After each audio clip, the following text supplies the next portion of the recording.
تو یہ ہے اصل تصور منگنی کا جو میں نے آپ کے سامنے پیش کیا، کہ اس میں لڑکا لڑکی ایک دوسرے کے لیے شرائط طے کرتے ہیں، اس کے بعد گفتگو ہوتی ہے اور شادی کی باری آتی ہے، انڈرسٹینڈنگ ہو رہی ہے، اور اس میں یہ چیزیں طے ہو رہی ہیں کہ اچھا شادی کے بعد کیا میں جاب کر سکتی ہوں کہ نہیں کر سکتی، کیا تم کرو گی نہیں کرو گی، گھر سے باہر جا سکو گی نہیں جا سکو گی، تم مولوی صاحب اب کیا کہہ رہے جا رہے ہو، تم نئی بات لے کر آ گئے ہو، تمہیں کوئی نئی بات سمجھ میں آ گئی ہے۔ بسم اللہ والصلاۃ والسلام علی رسول اللہ وآلہ وآلہ۔ السلام علیکم ورحمۃ اللہ وبرکاتہ۔ منگنی کیسے کریں، منگنی کا تصور اسلام میں کیا ہے، اور شادی سے پہلے جو منگنی کی جاتی ہے ہمارے ہاں برصغیر پاک و ہند میں، اس کی حیثیت کیا ہے،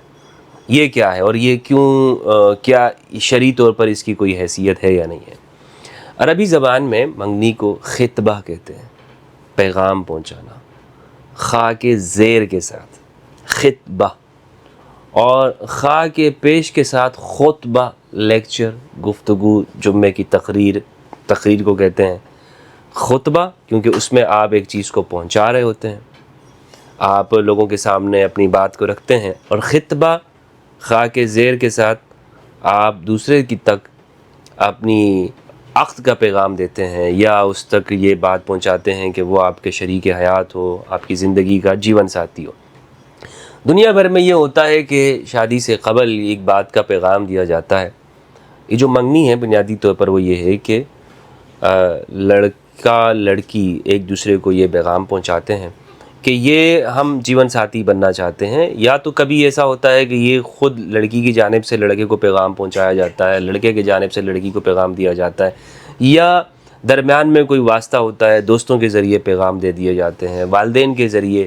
اور ہمارے ہاں جو گاؤں دیہات ہے یا شہروں میں پاکستان میں ایسا ہوتا ہے، ہندوستان پاکستان میں، کہ انگوٹھی رکھوا دیتے ہیں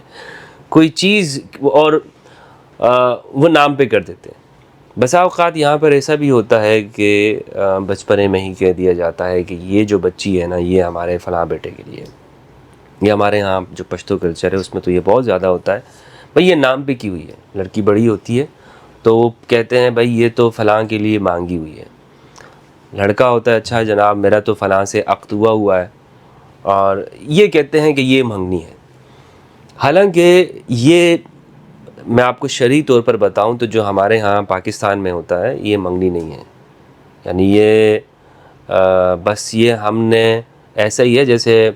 ہم کسی جگہ جاتے ہیں اور ہم نام پہ کر دیتے ہیں بھئی یہ چیز میری ہے، ٹھیک ہے،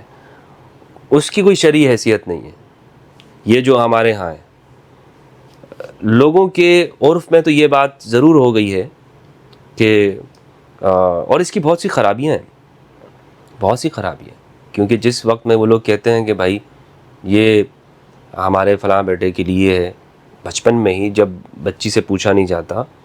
تو اس میں اس نے اپنی جانب سے کوئی شرط نہیں رکھی ہے، حالانکہ منگنی میں باقاعدہ شرائط ہے۔ اب میں آپ کے سامنے پیش کروں گا کہ قرآن مجید کیا کہتا ہے، اور یعنی یہ وہ وقت ہے، وہ لمحہ ہے کہ جب لڑکا لڑکی ایک دوسرے کو خوب جان لیتے ہیں، سمجھ لیتے ہیں، تفاہم حاصل ہو جاتا ہے دونوں کو، ایک دوسرے کے اوپر ٹرسٹ اور بھروسہ قائم ہو جاتا ہے۔ یعنی اس کا مقصد کیا ہے، شریعت نے یہ اجازت کیوں دی ہے، اس کا کوئی مقصد ہے، صرف اس لیے تو نہیں تھا کہ بھائی آپ نے جیسے گاڑی نام پہ کر دیتے ہیں، پلاٹ نام پہ کر دیتے ہیں، تو آپ یہ کہتے ہیں کہ بھائی یہ جو ہے نا یہ فلاں بچے کے نام پر ہے، یہ مقصد نہیں تھا۔ اور پھر آپ بعد میں دیکھیں جب اس طرح سے ہوتا ہے، یا ہمارے ہاں وہ جو منگنی کا وقت نہیں دیا جاتا اور لوگ ڈائریکٹلی وہ شادی کر لیتے ہیں اور آپس میں لڑکا لڑکی کہیں پر بیٹھے نہیں ہوتے، تو آگے جا کر جو مشکلات ہوتی ہیں، ہاں کچھ ایکسیپشن کیسز ایسے ہیں کہ جس میں ہم یہ دیکھتے ہیں کہ لوگ کہتے ہیں یار میں نے تو دیکھا بھی نہیں تھا، میری زندگی خوشحال چل رہی ہے، تو بلا شک و شبہ خوشحال چلتی ہے، لیکن آج کے دور میں، آج کے زمانے میں، خاص طور پر ان نوجوانوں سے میں گفتگو کر رہا ہوں جو جدید سوسائٹی میں جی رہے ہیں، جن کے پاس بچپن سے موبائل ہیں، ٹیبلٹس ہیں، جو لڑکا لڑکی، آپ یہ دیکھیں کہ اس کو آپ محدود نہیں کر سکتے، اور جب جس کے پاس موبائل آ گیا اور انٹرنیٹ آ گیا، پھر وہ آپ اس کے اوپر آپ کہیں کہ بھائی یہ تو ہر وقت میرے نظر میں ہوتی ہے، سامنے ہوتی ہے، یا یہ میرے سامنے ہوتا ہے میں اس پہ نظر رکھ رہا ہوں، نہیں، وہ کیا ٹائپ کر رہے ہیں، کن سے بات کر رہے ہیں، کن سے چیٹ کر رہے ہیں، کن سے گفتگو کر رہے ہیں، آپ ان کو بالکل بھی محدود نہیں کر سکتے، بالکل بھی محدود نہیں کر سکتے کہ آپ یہ کہیں کہ بھائی میں نے ان کے اوپر ایسے نظر رکھی ہوئی ہے، ایسے نظر رکھی ہوئی ہے۔ تو اس لیے میں ان نوجوانوں سے بات کر رہا ہوں، میں ان لوگوں سے بات نہیں کر رہا ہوں کہ جو یہ کہتے ہیں کہ بھائی ہم نے تو بالکل دیکھا نہیں تھا، اور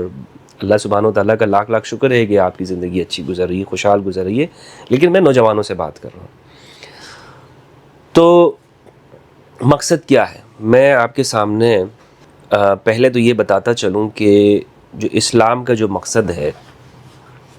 وہ کیا ہے۔ اس سے وہ یہ ہے کہ بنیادی طور پر اسلام یہ چاہتا ہے کہ ایک جو شادی شدہ جوڑا ہے، میاں بیوی، وہ آپس میں ایک دوسرے کے لیے بھرپور طریقے پر سکون کا باعث ہوں، وہ ایک دوسرے کے لیے انڈرسٹینڈنگ رکھتے ہوں، سمجھ رکھتے ہوں، وفا کا پیکر ہوں، محبت سرتاپا ہوں، اور ایک دوسرے کے لیے سکون ہو۔ قرآن مجید نے ان کے لیے سکون کا لفظ استعمال کیا ہے۔ اب یہ جو خطبہ ہے، قرآن اس کے بارے میں کیا کہتا ہے؟ قرآن مجید سورہ بقرہ کی آیت نمبر 235 ہے۔ اعوذ باللہ من الشیطان الرجیم، بسم اللہ الرحمن الرحیم، ولا جناح علیکم فیما عرضتم بہ من خطبۃ النساء، اور تم پر اس بات میں کوئی گناہ نہیں کہ تم نے ان عورتوں کو اشارتاً نکاح کا پیغام دے دو، او اکننتم فی انفسکم، یا تم اپنے دلوں میں چھپا کے رکھو، علم اللہ انکم ستذکرونہن ولکن لا تواعدوہن سرا الا ان تقولوا قولا معروفا، مگر یہ کہ اللہ جانتا ہے کہ تم عنقریب ان سے ذکر کرو گے، مگر ان سے خفیہ طور پر بھی ایسا وعدہ نہ لو سوائے اس کے کہ تم نے فقط شریعت کی روح سے معروف بات کہہ دو، الا ان تقولوا قولا معروفا، مگر یہ کہ تم قول معروف کہہ دو۔ یعنی قرآن یہ کہہ رہا ہے کہ منگنی میں آپ اگر بات رکھتے ہیں نا، تو آپ ان کے ساتھ آپ جو پیغام پہنچا رہے ہیں، تو خفیہ جو ملاقاتیں ہیں، خفیہ ملاقاتیں، آپ خفیہ ملاقاتیں نہ رکھیں کہ جس میں صرف آپ ایسے تنہا ہوں اور اس میں جیسے حد سے آگے بڑھنے والی ہوں، تو یہ ملاقات آپ نہیں کر سکتے۔ لیکن اگر شرائط رکھنے کے لیے آپ ان کے ساتھ کوئی گفتگو کرتے ہیں منگنی میں، تو آپ شرائط رکھیں۔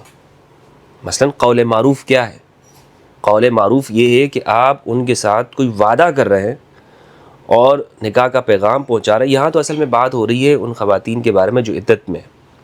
اب اندازہ لگائیں کہ عدت والیوں کے لیے یہ کہا جا رہا ہے کہ آپ جب ان کو منگنی کا پیغام پہنچائے تو ان کے ساتھ یہ شرائط آپ رکھ سکتے ہیں۔ تو پھر جو ایک کنواری لڑکی ہے، یعنی وہ تو ابھی سوگ میں ہے، جو عدت میں ہے، اور یہاں پر جو ہے، یہاں پر تو اس کا کوئی سوگ نہیں ہے نا، تو اس پہ اندازہ لگائیں کہ اس حوالے سے جو منگنی ہے اس میں تو شرائط بطریقہ اولا رکھنی چاہیے۔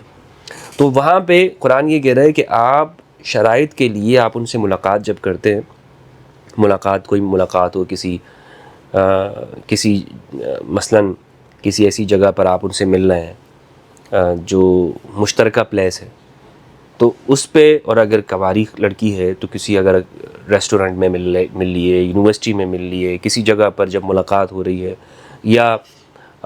گفتگو ہو رہی ہے، تو اس میں آپ شرائط طے کریں۔ ایسا نہیں ہے کہ اچھا ٹھیک ہے بس صحیح ہے، پسند آ گئی تو بس نہیں ہوگی۔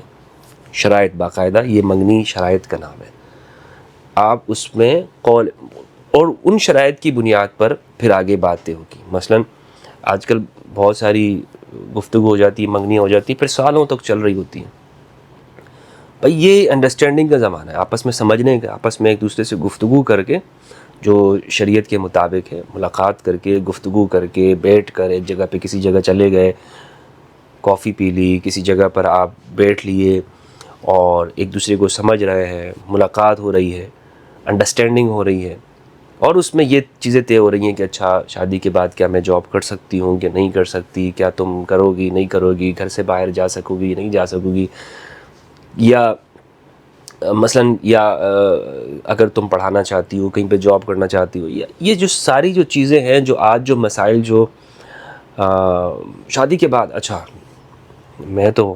گھر کا کام سنبھالنے لگی ہوں، میں تو باہر نہیں جاتی ہوں کیونکہ میاں ناراض ہو رہے ہیں. تو یہ ساری چیزیں جو منگنی کا جو درمیانی عرصہ تھا اس میں صرف انگوٹھی پہننے کے اندر گزار رکھا. قرآن یہ کہہ رہا ہے کہ اس میں تم آپس میں قول معروف کہہ دیتے، قول معروف کہہ دیتے تاکہ یہ آپس میں ایک شرائط طے ہو جاتی. تو اندازہ لگائیں کہ قرآن مجید عدت کے دوران میں جو خواتین ہیں ان کے ساتھ کہتا ہے کہ آپ قول معروف کے ذریعے آپ ان کے ساتھ منگنی میں طے کریں. تو باہر جو اس کے علاوہ جو ہیں اس میں ہم لوگ بس صرف اس میں ٹائم گزار دیتے ہیں. اچھا اس نے عید پہ جوڑا بھیجا ہے یا نہیں بھیجا، اچھا جناب پھپھو کی بیٹی سے تو منگنی ہو چکی ہے لیکن جو انہوں نے اس دفعہ عید کا جو ہے وہ جوڑے نہیں بھیجے ہمیں، یا انہوں نے جناب ابھی اس دفعہ ہمارے ساتھ جو ہے وہ مٹھائی نہیں آئی ہے. اس میں آپس میں کوئی انڈرسٹینڈنگ نہیں ہے، دیکھا ہی نہیں ہوا تھا. تو پھر سے اگین میں کہنا چاہوں گا کہ جو ہمارے ہاں جو تقالید ہے نا، رسم و رواج ہے، یہ بیڑیاں بنی ہوئی ہیں ہمارے سوچ کو ترقی دینے میں. جو جناب صدیوں سے ہمارے باپ دادا کا کلچر رسم و رواج یہ چل رہا ہے، تم مولوی صاحب اب کیا کہہ رہے جا رہے ہو، تم نئی بات لے کر آ گئے ہو، تمہیں کوئی نئی بات سمجھ میں آ گئی ہے، تم اپنے باپ دادا سے زیادہ سمجھنے والے ہو. تو بہرحال اس سے تو جنگ کرنی چاہیے. جو رسم و رواج جو کلچر ہے نا، جو بنائے ہوئے ہیں، جو بن چکے ہیں اور جو ہمارے دماغ پر حد سے زیادہ سوار ہوئے ہیں.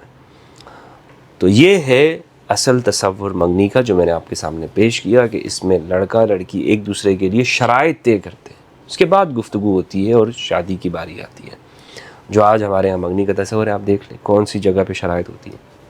کس جگہ پر طے کی جاتی ہے. السلام علیکم ورحمۃ اللہ وبرکاتہ.